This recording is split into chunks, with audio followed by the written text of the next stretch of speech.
Welcome to Discovering. What's better than a beautiful UP stream? A UP stream with brookies in it. Spawning colors. I don't think I would be lying if I said in the last 20 years I've caught 10,000 brook trout here. And the Menominee River gets a dose of walleyes. Stick around, that's all tonight right here on Discovering. The secret streams that flow beneath the cliffs of colored stone. Forests thick and healthy with birch and pine and oak. Surrounded by the greatest lakes this world has ever known. The black bear's awesome presence as he roams the hills and fields. Call of the timber wolf, the loon's lonesome trill. The eagle soaring high above, the trout lies deep and still. These are what I treasure, the only way I measure feelings that I have for this fine land. There is so much to discover when you're a long-time lover of northern Michigan.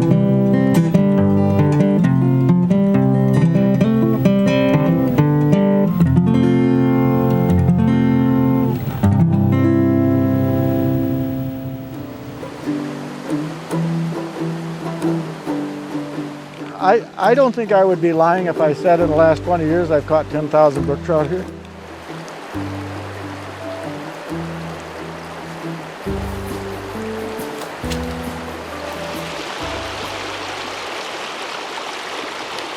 There he is, right there. There he is. Oh!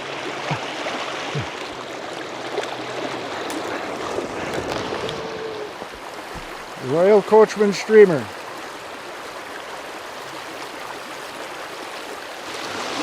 Oh,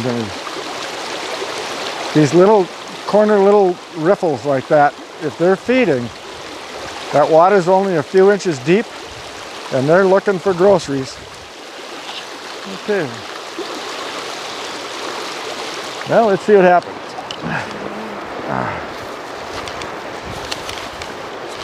I've been fishing trout. I'm 71 years old and I've probably been fishing them for 61 of the 71, maybe even more, but I was born very young and don't remember it all.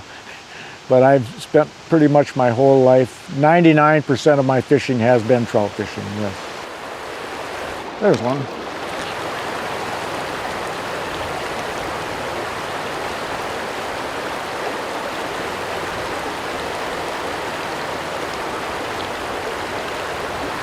Since I retired 7 years ago, I try to get out at least once a week, you know.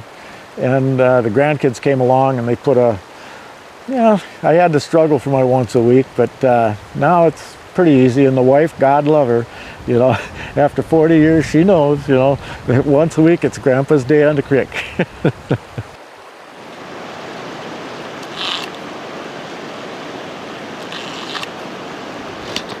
There you go.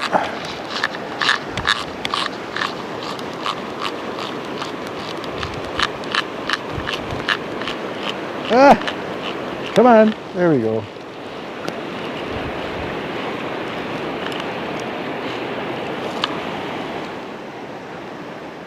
Nice fish. Go away. There we go. Oh, missed him. The sure way to get a hit is take your eye off the fly. Never fails. But I do know I've been throwing a fly for 60 years. And we fished here by Bond Falls. That was the only thing used to be at Bond Falls was the ice cream shop. And we used to pitch a tent right there by where one of the dry hydrants was with my mom and my dad and my brother and I. And we'd fish here, and that was a big thrill to go. We're going to Bond Falls. We didn't live that far away, but that was always a big treat to go to Bond Falls. And so as I got older, I just kept coming, Oh boy. Come on, buddy. You're okay. You're okay, yeah?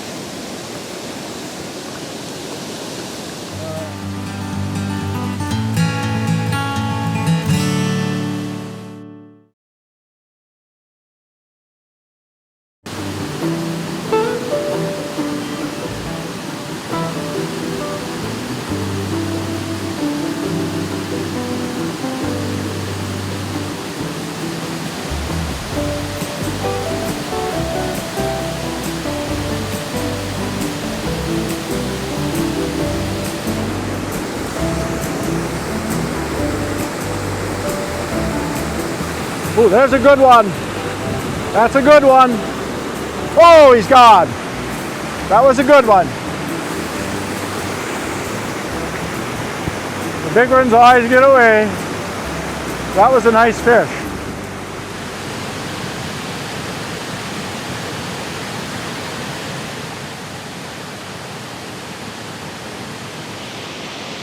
There we go. Under my tree again, Kristen.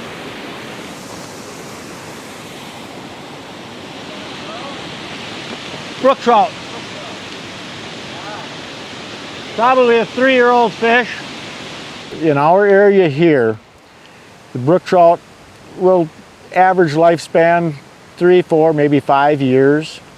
And it takes about 3 years for them to get to be 8 inches long, which is the legal size in some waters. In this particular water here, the middle branch of the Ontonagon, it's a 10-inch brook trout size limit. And having worked with fish management for over 30 years, I would think I can safely say that in this particular body of water, probably 90% of the fish are under the 10-inch size limit. But it's still an action creek, and I have caught a lot of nice trout out of this creek over the last 50 or 60 years. So I keep coming back. There we go.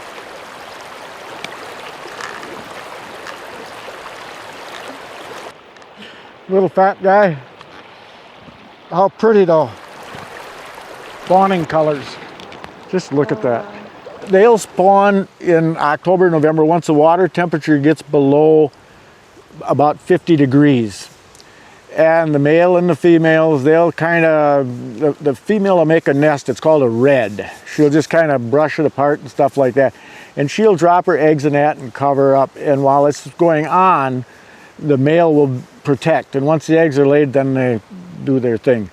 The females, some females will lay eggs the first year when they're a year old. Rule of thumb is second season. And the boys about the same. The first year, the female may drop 100 eggs, 150, something like that. The third or fourth year, they might be up to 300 to 500 eggs or something like that. And if you think about it, let's say this female drops over the course of her life 700 or 800 eggs. Just pick a number like that. Only one of those eggs has to make it to adulthood to replace her. The eggs will incubate for about 100 days. And then they'll start hatching in the fry. They'll find some little cover and stuff like that. They eat off the egg yolk a little bit. And then they kind of start dispersing. And in the first year, they're a couple inches long. If you catch a brook trout 3 inches long now, you know darn well it hatched this spring. This was an egg last fall. Second year about 6, the third year about 8. If you get one out of the creek here 10 inches long, he's probably 6, maybe 7 years old. Now I have caught brook trout out of this creek here, not many, I can count them on one hand, 14, 15 inches long. Now that fish there, that is obviously the anomaly, but that animal might be 10 years old.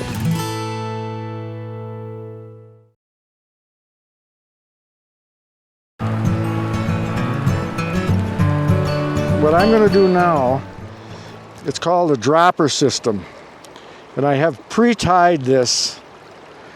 What this is here, this is a dry fly. This fly will float. This fly sinks. So what I'm going to do is tie this on here, and this is an upstream type of fishing, because if the fish are going after dry flies or floating bugs, they'll hit this, and yet if they're nymphing, they'll go after this. So it's kind of interesting to see what they hit, which one they hit.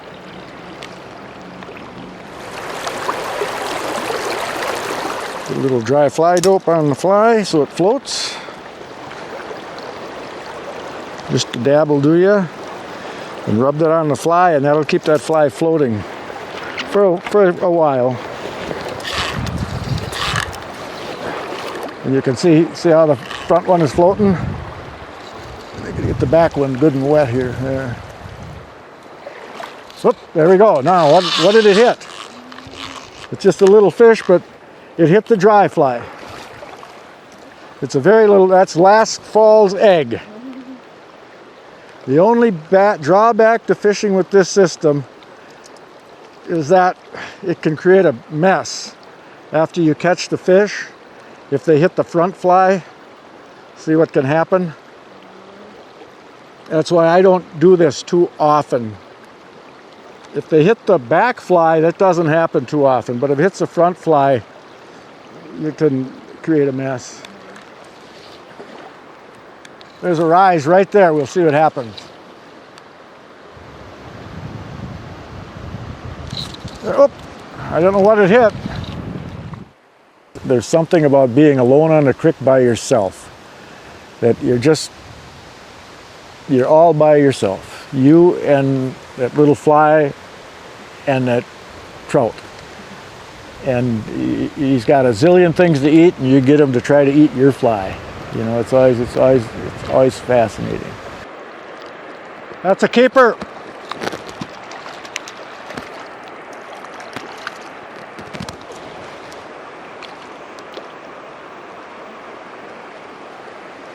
One for the grandkids.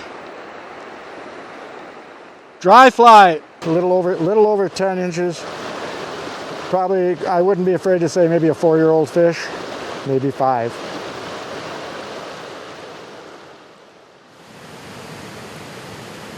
But I kind of like the solitude, being by yourself, and the constant movement of the creek. It's always fascinated me that they never run out of water.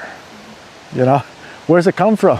Where's it go? You'd think eventually something would get empty and something would get full, you know, but it goes on and on and on and on. And unlike a lake, a creek it doesn't end. A lake has boundaries. There's other people out there doing their thing, and God bless them. But when I'm on the creek, it's me. And there's just something about it. And it's tough to explain. I just saw one rise up there. See if I can get that one.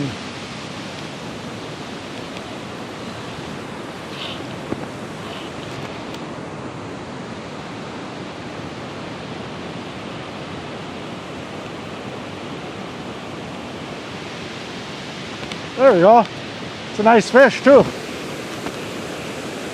That might be Grandpa's.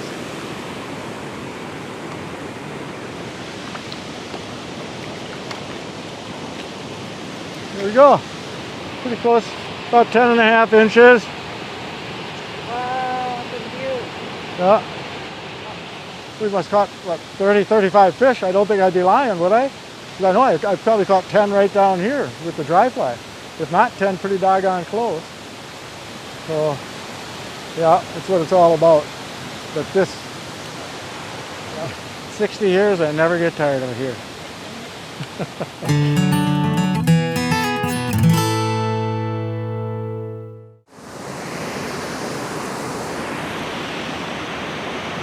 Hey, he got away. The big ones always get away. Yeah. It was a 200-pounder. World record.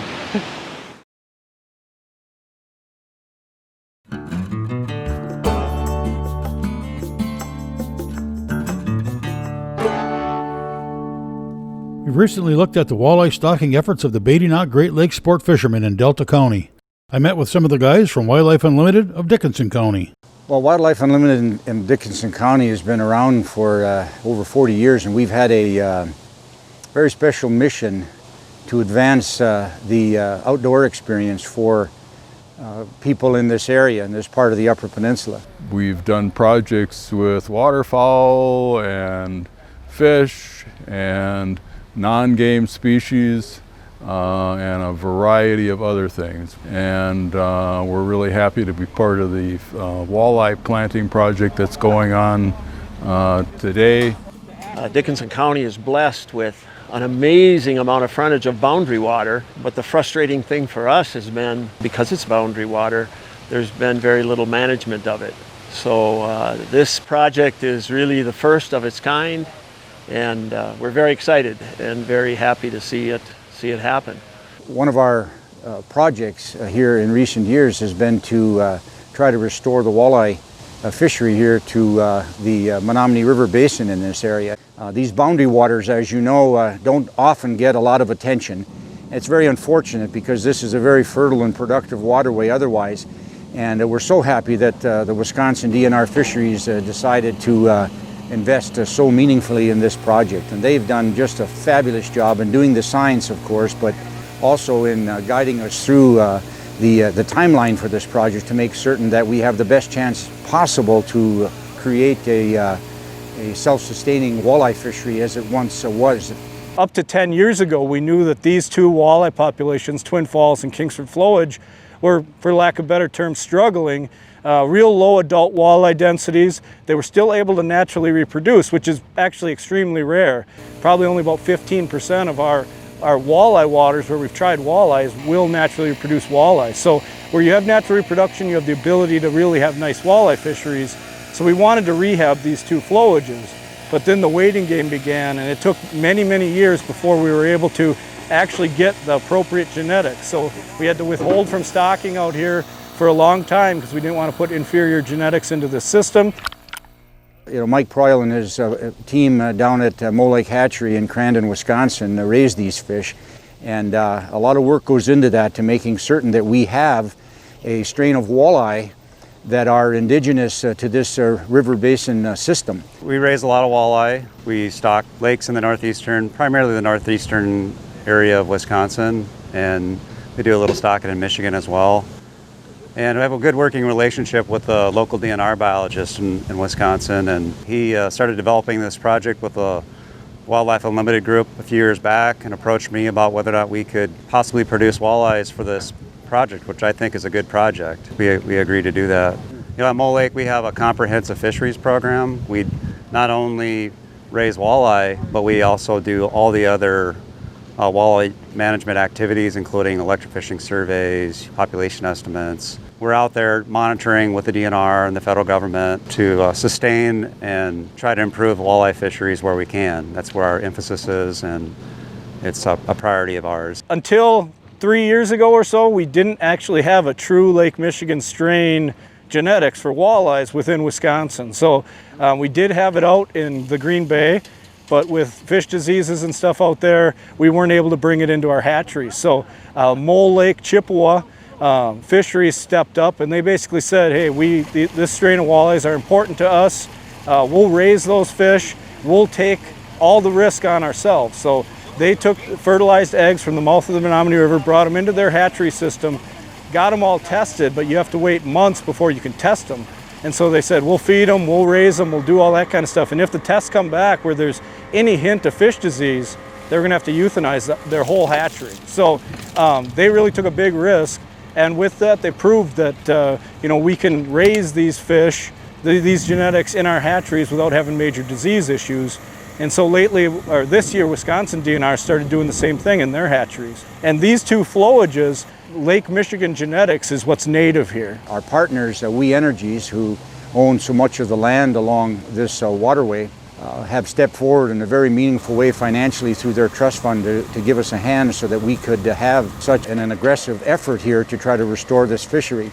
Now we've been stocking them every year for 3 years now, and we're going to continue every year for a couple more. Now that's where Wildlife Unlimited and We Energies came to play, because Wisconsin DNR will only stock every other year to alleviate some competition between age classes. And so they were able to get money, and they were able to purchase these same genetics from Mole Lake. So the exact same fish the state's stocking, they're stocking in the years we don't stock to help jumpstart this population, hopefully bring the adult population up, and hopefully we'll get some significant natural reproduction in these two flowages. Well, that's it for this week. Thanks for watching, and I hope to see you next week right here on Upper Michigan's very own Discovering.